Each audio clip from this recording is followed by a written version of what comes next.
इसके बाद तैयार रहेंगे भुवनेश्वर भाई। इसके बाद तैयार रहेंगे भुवनेश्वर भाई।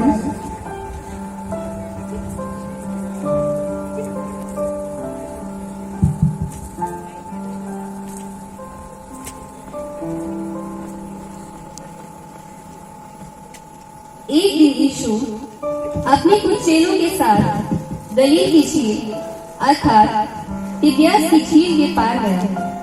तब एक बड़ी भीड़ उसके पीछे हो गई, क्योंकि यीशु रास्ते में जो भी अंधे, लंगड़े, बहरे, बीमार लोग मिलते थे, उनको वे चंगा करते थे।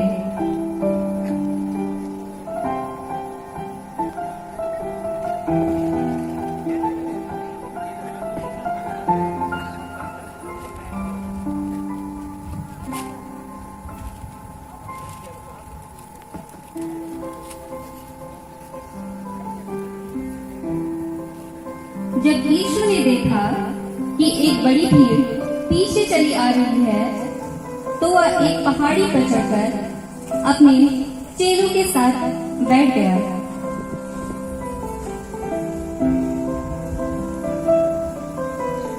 और लोगों को उपदेश देने लगा। यीशु ने कहा,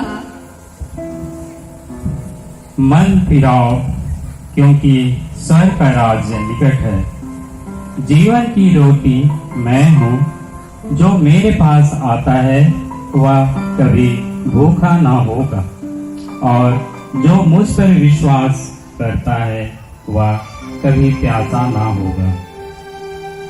क्योंकि मैं अपनी इच्छा नहीं, वरन अपने भेजने वाले की इच्छा पूरी करने के लिए स्वर्ग से उतरा हूँ। मेरे पिता की इच्छा यह है कि जो कोई पुत्र को देखे और उस पर विश्वास करे वह अनंत जीवन पाए, और मैं उसे अंतिम दिन फिर से जिला उठाऊंगा।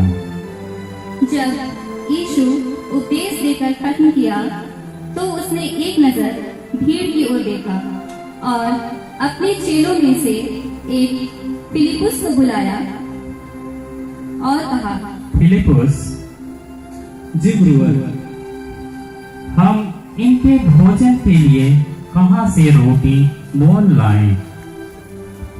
फिलिपुस ने उत्तर दिया, 200 दिनार की रोटी भी उनके लिए पूरी न होगी कि उनमें से हर एक को थोड़ी थोड़ी मिल जाए।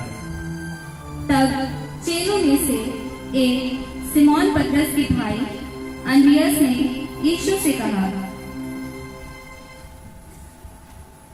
यहाँ एक लड़का है जिसके पास जो कि 5 रोटी और 2 मछलियाँ हैं, परंतु इतने लोगों के लिए वे क्या हैं? यीशु ने चेलों से कहा, लोगों को बैठा दो।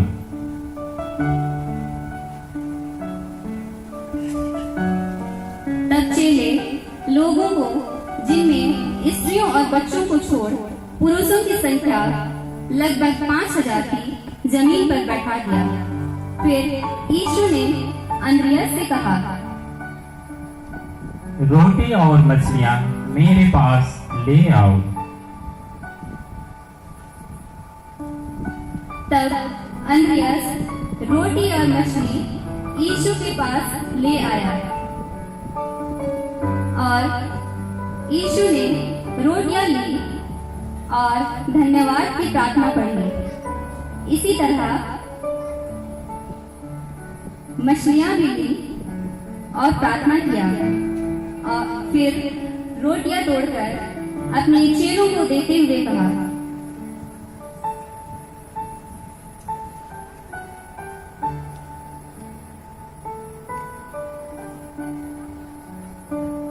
ये लो रोटी और मछलियाँ लोगों में बांट दो।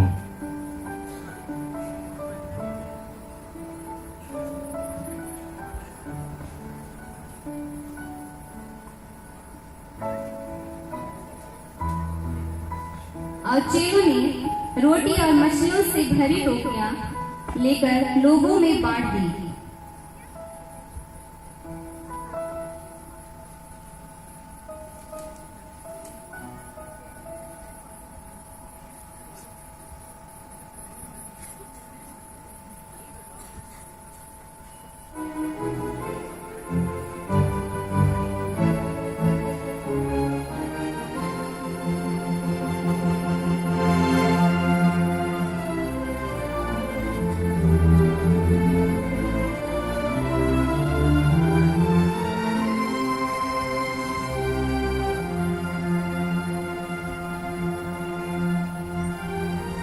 जब लोग खाकर तृप्त हो गए,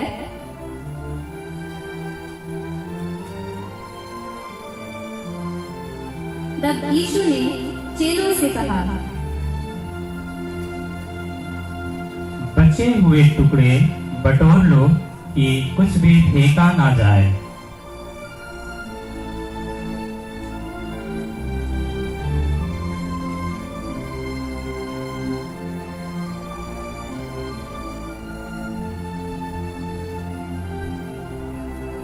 अतः चेलों ने रोटियां बटोरी और जौ की 5 रोटियों के टुकड़ों से जो खाने वालों से बच रहे थे 12 टोकरियां भर गई। तब जो आश्चर्य कर्म उसने कर दिखाया उसे देखकर लोग कहने लगे, वह भविष्यवक्ता जो जगत में आने वाला था निश्चय यही है। तब यीशु यह जानकर कि वे मुझे राजा बनाने के लिए पकड़ना चाहते हैं, वह पहाड़ पर अकेला चला गया।